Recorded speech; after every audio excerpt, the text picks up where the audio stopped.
ত্রয়োদশ জাতীয় সংসদ নির্বাচনে ভোটার উপস্থিতি 60.69%। ইসি ত্রয়োদশ জাতীয় সংসদ নির্বাচনে সারা দেশে ভোটার উপস্থিতির হার দাঁড়িয়েছে 60.69%। শুক্রবার নির্বাচন কমিশনের জনসংযোগ শাখা এই তথ্য জানায়। ইসি সূত্রে জানা গেছে, এবারের নির্বাচনে মোট প্রদত্ত ভোটের হার 60.69%। পোস্টাল ব্যালটের মাধ্যমে ভোট পড়েছে 80.11%, যার মধ্যে বৈধ ভোটের হার 70.25%।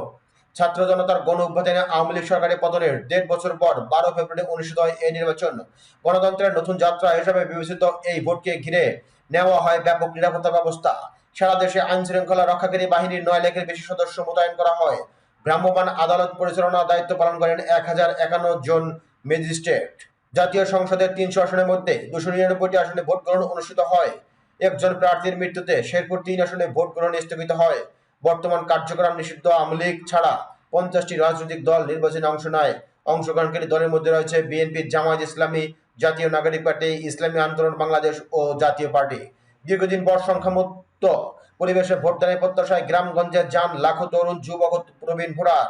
সংশ্লিষ্টরা বলছেন, 2014 সালের একতরফা নির্বাচন, 2018 সালের রাতের ভোট এবং 2024 সালের আমিদামি নির্বাচনের পর দেশে নির্বাচন ব্যবস্থা নিয়ে প্রশ্ন তৈরি হয়েছিল। এবারের নির্বাচন তা কাটিয়ে ওঠার সুযোগ তৈরি করেছে।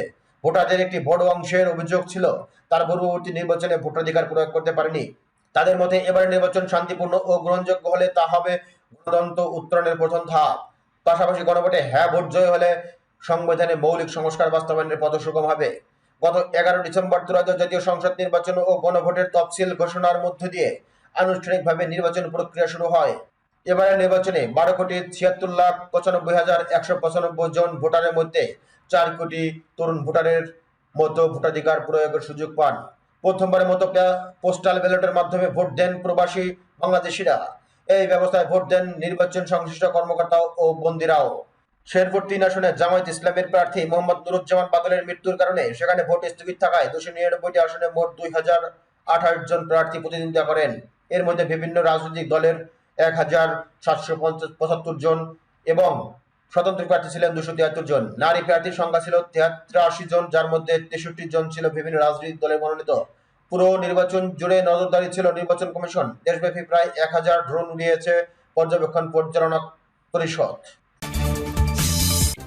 এমন সব গুরুত্বপূর্ণ আপডেট পেতে চ্যানেলটি সাবস্ক্রাইব করুন। সাথে থাকার জন্য ধন্যবাদ।